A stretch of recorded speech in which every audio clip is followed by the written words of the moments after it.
Assalamualaikum warahmatullahi wabarakatuh.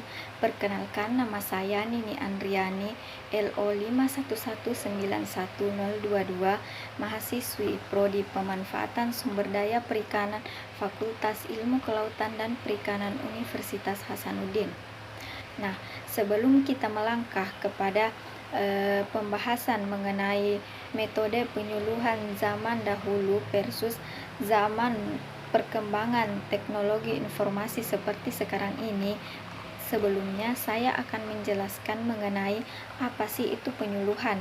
Nah, penyuluhan di sini yang dibahas yaitu penyuluhan perikanan.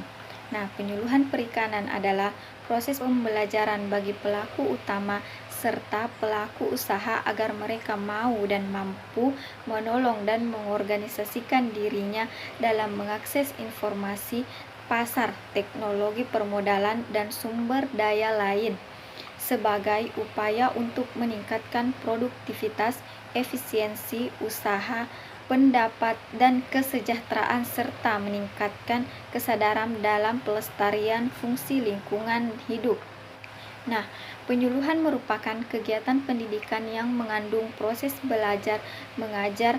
Agar proses belajar mengajar berlangsung dengan efektif dan efisien, diperlukan suasana belajar mengajar yang tepat. Penyuluhan merupakan kegiatan pendidikan yang mengandung proses belajar mengajar. Nah, metode penyuluhan zaman dahulu. Sistem penyuluhan sebagai salah satu unsur penyuluh sebenarnya mempunyai tugas yang tidak ringan. Tantangan bagi seorang penyuluh adalah berhadapan dengan mereka yang mayoritas serba marginal, baik pendidikan maupun ekonomi, dan lain-lain, sehingga cakupan mereka yang perlu dipersiapkan sangat luas.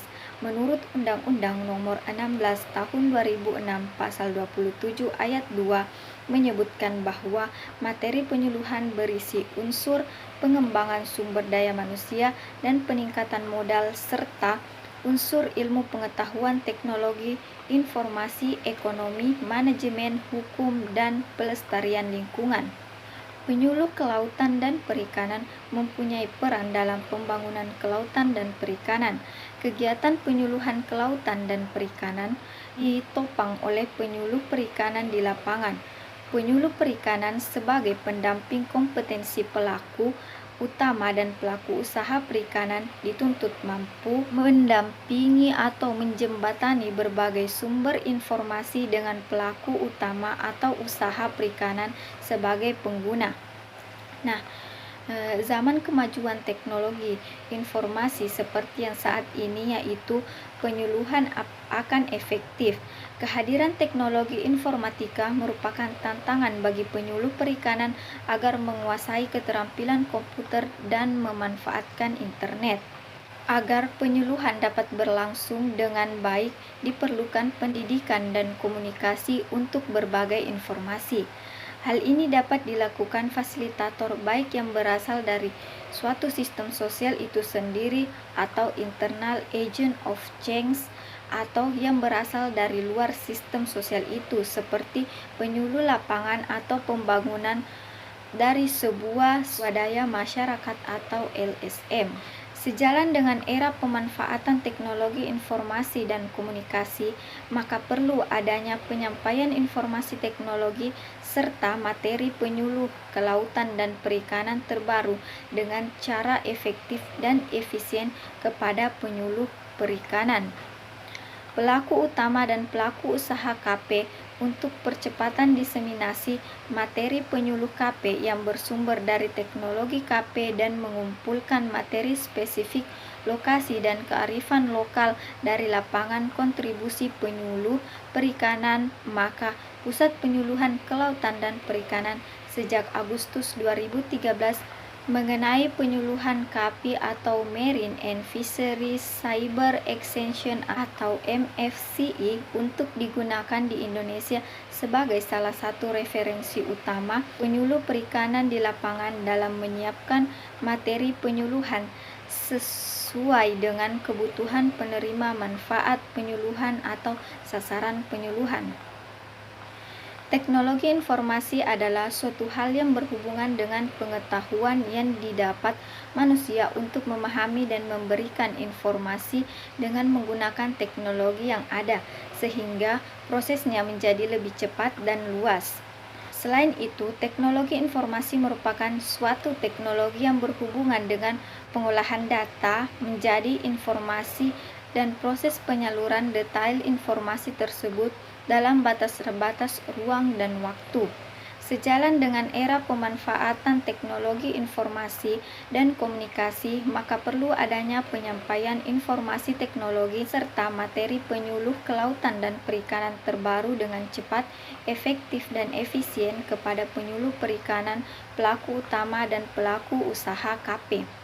Untuk percepatan diseminasi materi penyuluhan KP yang bersumber dari teknologi KP dan mengumpulkan materi spesifik lokal dan kearifan lokal, lapangan kontribusi penyuluhan. Secara lebih khusus, ilmu penyuluhan merupakan multidisiplin dari ilmu-ilmu sosial juga berkembang sesuai perubahan dalam masyarakat. Perkembangan ilmu penyuluhan dan pendekatan top-down berkembang menjadi partisipasi dengan memberikan kesempatan pada masyarakat untuk aktif seluas-luasnya dalam memecahkan masalah-masalah yang mereka hadapi. Tingginya tuntutan perubahan penyuluhan idealnya ditunjang oleh tenaga penyuluh yang profesional, akan tetapi saat ini masih belum cukup. Untuk memenuhi tuntutan perubahan zaman ini, tidak ada upaya lagi bagi penyuluh kecuali harus belajar secara berkelanjutan. Belajar dalam hal ini tidak hanya terbatas pada pendidikan formal, tetapi juga pada pendidikan non-formal dan informasi. Hal ini sangat dimungkinkan karena di era kemajuan teknologi informasi dan komunikasi, banyak media belajar yang dirancang secara khusus maupun yang dapat dimanfaatkan untuk proses pembelajaran. Dengan cara tersebut, penyuluh dapat belajar tanpa harus bergantung pada pendidikan formal, mengikuti pelatihan, dan menunggu perintah atau tugas belajar dari lembaga penyuluh yang sangat terbatas. Dengan kata lain, penyuluh dituntut memiliki kemandirian, belajar melalui pemanfaatan berbagai media sehingga mampu memenuhi tuntutan perubahan zaman. Oleh karena itu, menarik untuk dilakukan penelitian tentang pengembangan kompetensi penyuluh berbasis pemanfaatan media atas dasar pemikiran dan asumsi-asumsi. Permasalahan adalah bagaimana tingkat kompetensi penyuluh, faktor-faktor yang mempengaruhi. Penyuluh senantiasa mengalami perubahan seperti perubahan organisasi, perencanaan, strategi reorganisasi, dan penetapan prioritas baru. Pada prinsipnya, penyuluh ialah proses yang sistematis untuk membantu petani, nelayan, pembudidaya, atau komunitas agar mampu memecahkan masalahnya sendiri. Karena itu, penyuluh memprioritaskan pemenuhan kebutuhan partisipannya. Mungkin sekian yang dapat saya sampaikan mengenai metode penyuluhan zaman dahulu versus metode penyuluhan zaman kemajuan teknologi seperti sekarang ini. Sekian, terima kasih. Wassalamualaikum warahmatullahi wabarakatuh.